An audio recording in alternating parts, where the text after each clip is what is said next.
Bonsoir à tous et bienvenue dans ce nouveau live Pharmacy Lounge. La gestion au quotidien des ressources humaines et l'organisation du travail sont probablement les activités les plus contraignantes pour un pharmacien. Et pourtant, pour qu'une pharmacie tourne, il faut quotidiennement résoudre une équation simple, le bon professionnel au bon moment, au bon poste. Pour parler de ce sujet aujourd'hui, nous recevons Jonathan Atlani, cofondateur de la solution Sivan, concept basé sur l'intelligence artificielle pour optimiser la gestion des plannings. Bonsoir Jonathan. Bonsoir Romain, bonsoir Aurélie, bonsoir à toutes et à tous. Et merci de donner la parole à des startups également qui développent l'intelligence artificielle dans un contexte comme celui-ci. Merci beaucoup de nous laisser la parole. C'est très, très, très valorisant pour nous. Avec grand plaisir. Aurélie Pasquier, notre responsable communication à Pharmacy Lounge, est également avec nous et nous accompagnera pendant cet échange. Bonsoir Aurélie. Bonsoir Romain, bonsoir Jonathan, bonsoir à tous. Donc, comme Romain, tu viens de le dire, je m'appelle Aurélie Pasquier, je m'occupe du marketing, de la communication et du digital chez Pharmacy Lounge. Donc, si vous souhaitez gagner du temps dans votre quotidien, si pour vous, protéger la sécurité de vos données et celle de vos patients est important, si vous êtes également sensible à l'infodémie et aux informations non référencées qui circulent sur les réseaux sociaux généralistes, sachez que Pharmacy Lounge est le réseau social professionnel 100% sécurisé et éthique pour vous, les acteurs de la pharmacie. Pharmacy Lounge regroupe déjà plus de 1000 abonnés pharmaciens et étudiants en pharmacie et nous avons accueilli plus de 35 partenaires experts de la pharmacie au sein de notre plateforme. Nous sommes évidemment membres de la French Care. Vous pouvez retrouver Pharmacy Lounge sur tous les navigateurs.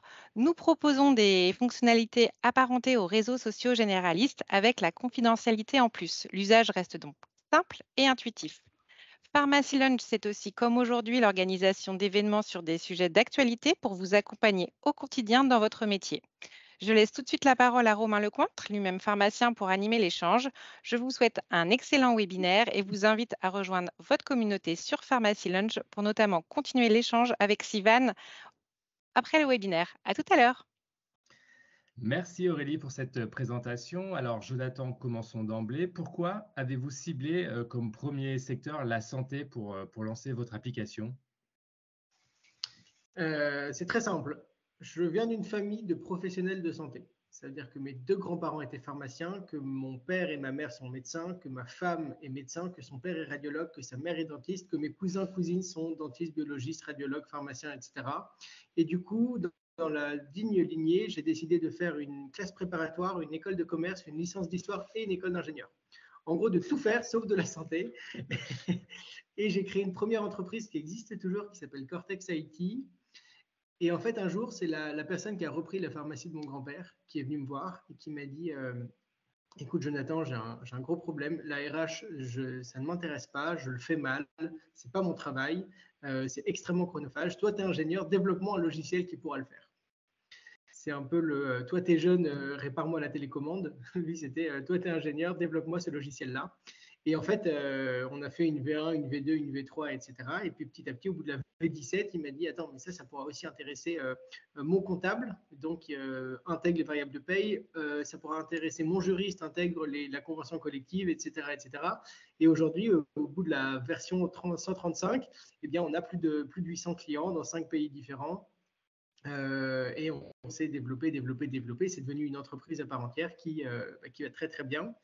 Mais ça s'est fait vraiment parce que dans mon cercle, dans mon ADN de professionnel de santé, et ben, ils m'ont dit, il faut absolument que tu nous règles cette pain-là. Et c'est vrai d'ailleurs que les professionnels de santé, je parle des pharmaciens, très peu ont à l'école découvert comment est-ce qu'on fait de la ressource humaine, alors que c'est essentiel quand on est en une officine ou quand on est en hôpital de gérer des gens. Ils sont très très forts pour découvrir, pour connaître le champignon, la molécule dans n'importe quel médicament, mais au quotidien, de savoir gérer des personnes, des congés, des heures supplémentaires, etc. Et c'est pour ça qu'il faut les aider avec un logiciel. Voilà pourquoi est-ce que la pharmacie, c'est vraiment parce que chez moi, ils sont tous dans la santé. Et à chaque fois, dans les conversations à table, je ne comprenais rien. Maintenant, ça y est, j'ai réussi à me former grâce à ça. Super. Et du coup, on pourrait quantifier aujourd'hui combien de temps passe un pharmacien sur ces différentes activités? Parce que la gestion au quotidien des ressources humaines, c'est quand même relativement chronophage. Vous avez dit que le pharmacien n'était pas très bon dans ces activités-là, mais est-ce que vous avez pu quantifier un peu ce que ça représente? Ouais, nous, on l'a calculé aujourd'hui, vu que ça fait 3 ans qu'on existe. On sait aujourd'hui qu'avec Sivan, on fait gagner 15 à 25 heures par mois. 15 à 25 heures par mois au pharmacien quand il utilise Sivan. Donc, il y a plein de choses. Il y a la partie planning, la partie RH, la partie comptabilité. Juste cette partie-là, la partie décentralisation des congés, etc., que je mets dans le planning. On sait qu'aujourd'hui, voilà, on fait gagner entre 15 à 25 heures. Ça dépend également de la taille de l'officine, du nombre de collaborateurs qu'il dirige, qu'il manage. Mais voilà, aujourd'hui, on l'a quantifié comme ça. Et pourquoi, d'après vous, le pharmacien est-il un aussi mauvais manager? Alors, c'est un peu provocateur, mais est-ce que vous avez des pistes de votre expérience Euh, d'ADN familial alors, ou autre? déjà, il y a plusieurs choses. Premièrement, ils ne sont pas tous mauvais en vrai. Il y en a certains, enfin, il y en a même beaucoup qui doivent être très très bons. Moi, je pense que le problème, c'est une question de formation. En vrai de vrai, c'est une question de formation. Il y en a très très peu et encore plus de l'ancienne génération. Enfin, quand je vois avec mes parents, mes grands-parents, etc., ils ne savaient pas manager parce qu'on ne leur avait jamais appris à manager. Deuxièmement, ils étaient surbookés par énormément de tâches. Typiquement, un pharmacien, si demain, je ne sais pas, il y a le robinet qui fuit, c'est au titulaire de régler le robinet qui fuit. Parce que c'est lui qui est en charge de l'intégralité du bon déroulement dans son officine. Et donc, forcément, il n'a jamais été formé pour ça. Il n'a pas que ça à faire parce qu'il y a énormément de patients qui arrivent. Et ben parfois, il ne sait pas en école de commerce, on a appris, c'est vraiment des choses qu'on a appris, des méthodologies, des diagrammes de Gantt, des machins pour s'organiser, pour le faire, etc. Enfin, c'est vraiment de la formation qui manque parfois. Après, encore une fois, il y en a plein qui, opérationnellement, ont bien réussi à s'adapter et pour lesquels ça marche très bien. Maintenant, si on arrive à s'outiller, je pense qu'ils peuvent faire encore mieux. Et du coup, c'est quoi le type d'erreur que les pharmaciens font en termes de management et d'organisation pour ceux qui y arrivent moins bien? Je pense que si on demande à un pharmacien quelle est sa plus grande pain, la première des choses qu'il va dire, c'est j'ai pas assez de collaborateurs, c'est le recrutement. Et la deuxième, c'est le manque de temps.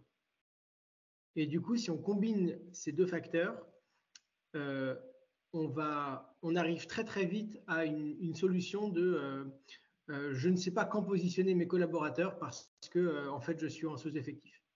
L'avantage d'avoir un logiciel d'intelligence artificielle, c'est qu'on va être capable, en fonction de la fréquentation, de mettre les bonnes personnes au bon endroit au bon moment. C'est-à-dire de dire, tiens, tu vas réorganiser ton officine parce que tu sais que le matin de, je fais n'importe quoi, une officine qui est à côté d'une école, on sait que de 7h25 à 8h25, les papas ou les mamans, avant d'emmener leurs enfants à l'école, ils viennent souvent acheter de la vitamine C puisque l'enfant il est un peu malade. Et donc, on sait qu'on a un pic de fréquentation à ce moment-là. On le sait. Donc, si on est capable, soit a priori, soit a posteriori, de dire tiens, je vais réorganiser mon effectif pour que à ce moment-là, j'ai plus de monde et je sais qu'entre 15h et 16h15, je vais avoir moins de monde et donc je vais pouvoir réorganiser mes collaborateurs. Donc, pardon, soit a priori, et avant de recruter quelqu'un, je vais dire tiens, toi, tu vas venir à ces moments-là clés parce que c'est à ces moments que j'ai besoin de toi. Soit a posteriori, en disant tiens, voilà, j'ai eu mon effectif qui est là.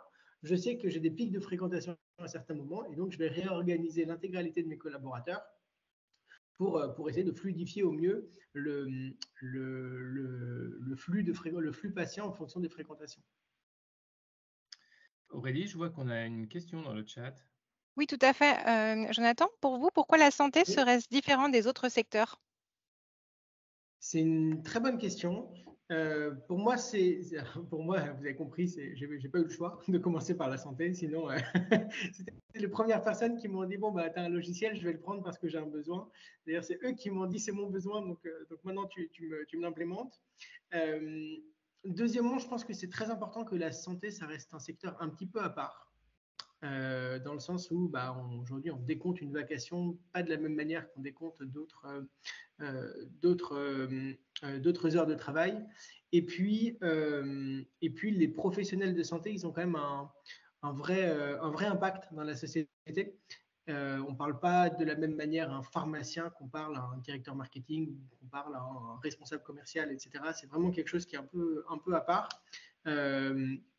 Et puis deuxièmement, la manière dont les pharmacies tournent n'est pas la même que la manière dont dans les boutiques on tourne. Je vais m'expliquer, peut-être que vous allez tous comprendre ce que je vais dire. Beaucoup de pharmacies tournent sur des systèmes pair-impair, ou un samedi, les semaines ABC ou ABCD, etc. Juste cette particularité-là, qu'on ne retrouve pas chez les fleuristes, qu'on ne retrouve pas, etc., que nous avons complètement implémenté avec de la récurrence, fait que il s'adresse parfaitement au secteur de la pharmacie. Du coup, je vois dans le chat qu'on nous demande le nom de la startup et on va y venir. Ça s'appelle Sivan, on est bien d'accord. Et la particularité de cette plateforme, de cette application, c'est qu'elle intègre l'intelligence artificielle dans son fonctionnement. Vous l'avez un peu expliqué avec l'histoire du papa et de la maman qui vont à l'école, etc. Et ça permet d'avoir des données de fréquentation. Est-ce que vous pouvez nous expliquer un peu plus ce qu'apporte l'intelligence artificielle dans votre service? Bien sûr. Alors, je vais prendre l'exemple d'une officine. Donc, dans une officine, on vend plusieurs sortes de médicaments. On vend des médicaments avec une TVA à 2,1, des TVA à 5,5, des TVA à 10 et des TVA à 20. Et pas n'importe quel métier peut ne pas vendre n'importe quel médicament. Je m'explique. En gros, un conseiller dermatocosmétique ne peut pas vendre du 2,1 et du 5,5. Donc, nous, ce qu'on va faire, c'est qu'on va récupérer les données de l'année dernière au même moment, un lundi pour un lundi, un mardi pour un mardi, etc. On va le merger avec les 3 derniers mois. Ça veut dire on va faire une moyenne entre les 3 derniers mois plus l'année dernière au même moment. Et on va dire le nombre de personnes qu'on a besoin à tous les moments de la journée. Typiquement, si on dit tous les 12 patients qui ont demandé une TVA à 2,1 et à 5,5, il me faut un pharmacien supplémentaire. Et donc, la proposition de la personne, il va nous dire une proposition du nombre de pharmaciens ou de préparateurs qu'on a besoin à tous les moments de la journée. Et on a cumulé ça avec les critères des pharmaciens ou des préparateurs à l'intérieur de l'officine. Je m'explique. S'il y a des pharmaciens qui disent moi je ne travaille pas le mercredi après-midi parce que je dois la chercher à mes enfants, je ne travaille pas le samedi pour des raisons X ou Y, etc. Il va nous dire non seulement le nombre de pharmaciens qu'on a besoin à tous les moments de la journée, et il va nous dire le nom des personnes qui peuvent venir à ce moment-là. Donc en fonction des critères des demandeurs et en fonction de l'offre, il va nous dire le matching entre l'offre et la demande à l'intérieur d'une officine. Est-ce que j'ai été clair? Alors, si je résume, si j'ai tout bien compris, ça prend d'une part en considération la TVA, donc le type de dispensation qui est faite, et d'autre part, le planning des différentes personnes qui sont présentes. Est-ce que j'ai bien tout compris? C'est exactement ça. C'est exactement ça. Bravo. C'était parce que l'explication était très claire. Merci. Pourquoi alors un pharmacien devrait-il confier sa gestion des ressources humaines? Parce que là, ce que vous êtes en train de dire, entre guillemets, on pourrait le faire avec des données de l'officine. Qu'apporte votre service en plus? Un gain de temps sûrement et une efficacité peut-être? Oui. Premièrement, un gain de temps. Je vous ai dit dans les pains, les 3 principales pains des pharmaciens, 1 et 2, c'est quand même le recrutement et c'est quand même le gain de temps. Ils sont souvent submergés par le temps. Donc, voilà, 15 à 25 heures par mois, c'est non négligeable aujourd'hui quand on est pharmacien, surtout si on peut le passer avec des patients. Plutôt que de le passer à faire de l'administratif ou à se creuser la tête. Généralement, d'ailleurs, les pharmaciens le font le week-end, ce qui fait que c'est même pas pendant les heures de travail, c'est vraiment à la place de passer du temps avec sa famille, c'est quand même dommage.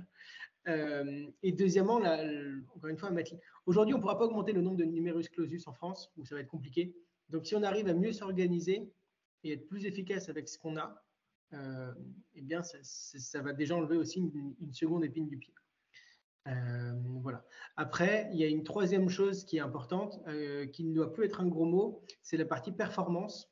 Le fait de mettre la bonne personne au bon endroit au bon moment. Aujourd'hui, la performance pour une pharmacie, de dire tiens, ici j'ai besoin de 30 personnes, ici je vais m'organiser pour que les gens qui soient là, ils travaillent, en gros, ils ne sont pas là à se tourner les pouces. On a optimisé la gestion des ressources humaines. C'est quand même assez important parce que voilà, une pharmacie doit également vivre. Donc, un, on gagne du temps. Deux, on est mieux organisé. Et trois, on est plus performant.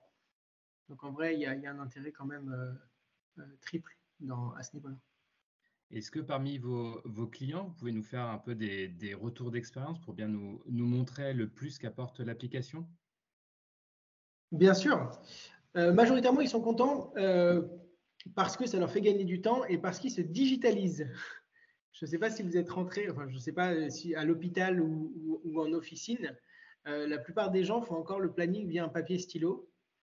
Les plus avancés sont sur Excel, qu'ils téléchargent et qui, du coup, ils mettent un grand panneau comme ça. J'ai déjà vu des gens avec un calendrier, le grand calendrier Société Générale, et ils remplissent au crayon, etc. Et du coup, il y a une concentration de l'information. Elle n'est pas du tout décentralisée. Elle n'est pas du tout active. Et elle n'est pas du tout mobile.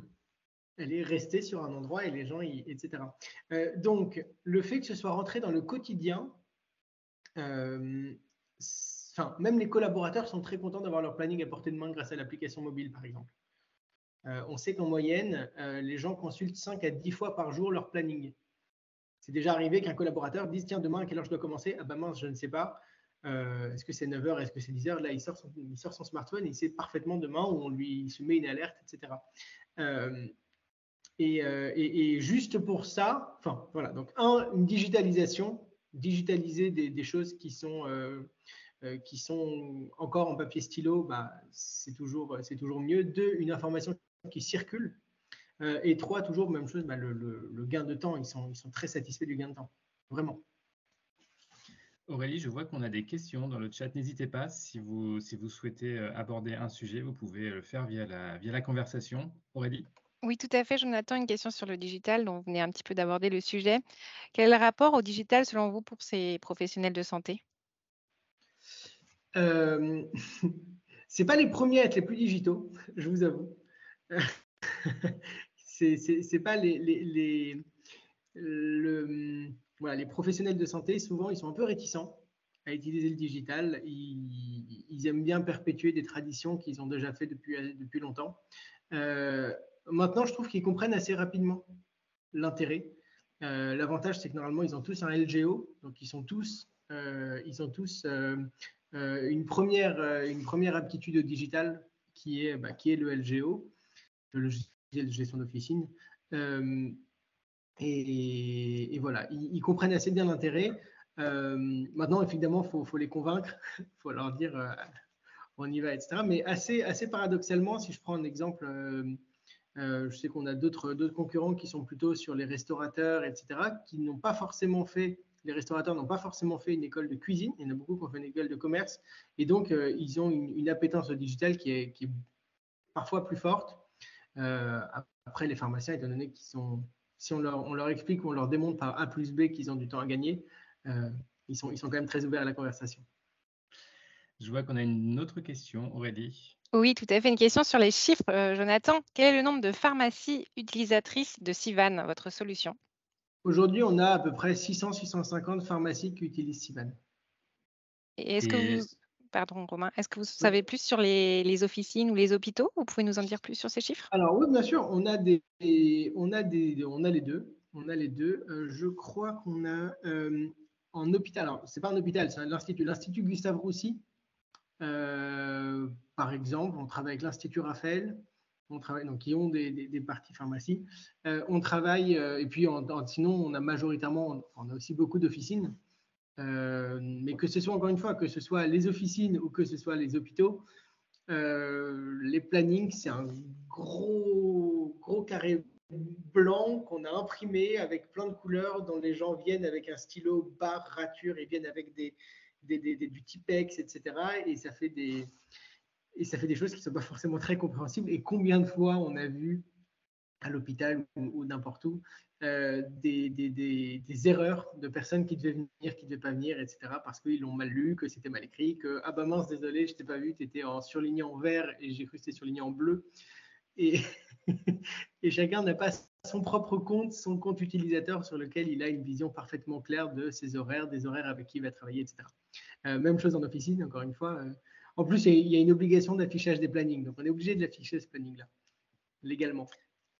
Et moi, j'ai même vu des gens qui prennent en photo le planning pour l'avoir sur leur téléphone. Donc vraiment, il y a du boulot. Exactement. Bah oui, bien sûr. Voilà, je suis complètement d'accord, Romain. Il y a une autre question sur le chat. Quel est le modèle économique? Facturation, abonnement, achat de licence?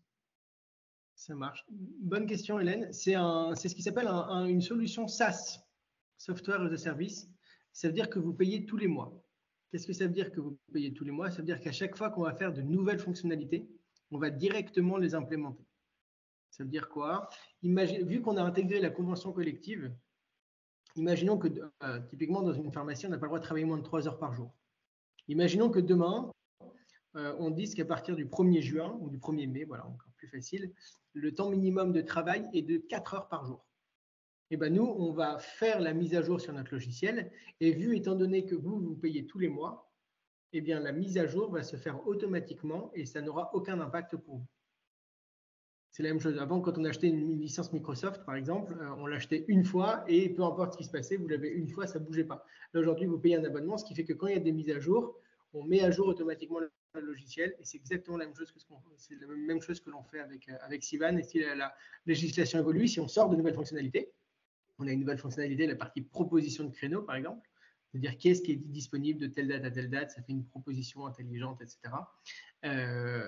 Et ben on la sort et on la met à disposition directement pour nos clients. C'est ça le SaaS. Aurélie, on a d'autres questions? Oui, on a plusieurs questions dans le chat. Alors, quel est le plus par rapport à un planning Outlook partagé, Jonathan? Première question, par exemple. D'accord. Alors, il y en a beaucoup. Premièrement, le planning Outlook partagé, c'est compliqué de faire des récurrences. Nous, les récurrences, on les fait beaucoup plus facilement. Deuxièmement, la partie absence et congés, on ne décompte pas le nombre d'absences et le nombre de congés qu'on cumule. Je m'explique. Chaque collaborateur cumule 2,5 jours par mois. Et donc, quand un collaborateur va demander un congé, il va dire quel est le solde restant. Il lui reste 12 jours de congé. S'il en pose 5, il va lui dire attention, il vous restera tant de jours de congé. Deuxièmement, on a la sortie comptable. C'est-à-dire que l'intégralité ce qu'on appelle des fiches comptables, c'est-à-dire l'intégralité des heures travaillées de mes collaborateurs, je peux les sortir dans des fiches comptables, c'est-à-dire des variables de paye. Et ces variables de paye vont être implémentables pour votre comptable, qui va pouvoir éditer des fiches de paye directement. Ça, ce n'est pas possible de sortir ces variables de paye directement sur ça. Et troisièmement, c'est la partie tâches et notifications. On n'a pas de… Bon, évidemment, il n'y a pas d'intelligence artificielle dans un planning Outlook.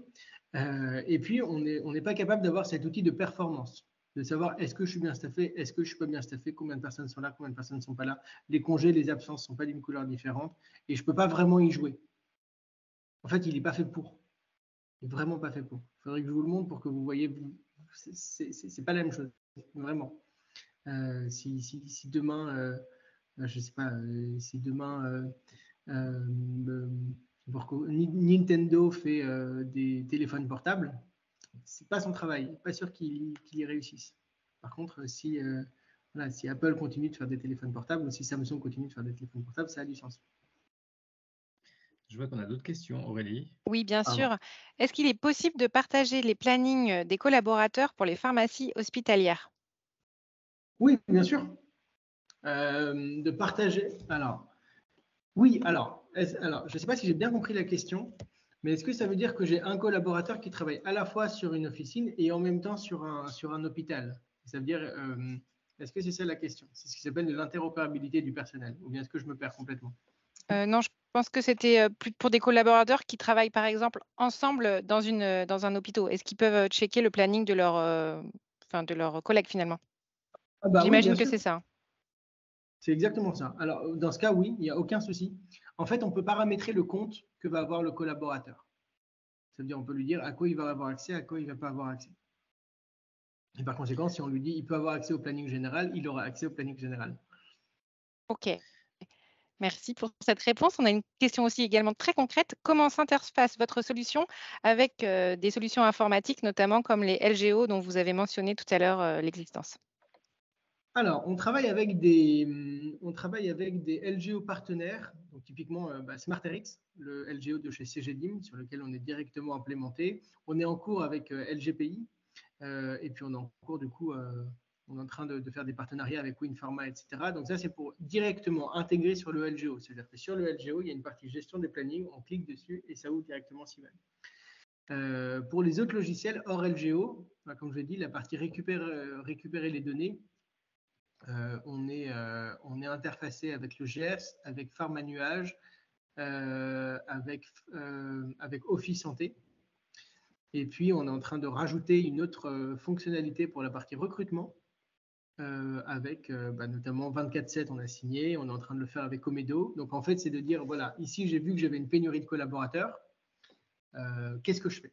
Soit je propose à mes collaborateurs en interne qui est disponible pour venir travailler à ce moment-là, soit je dis, je ne trouve pas en interne, trouvez-le en externe, et on a des entreprises d'intérim qui peuvent nous proposer des collaborateurs pour venir subvenir à la pénurie de collaborateurs à tous les moments de la journée.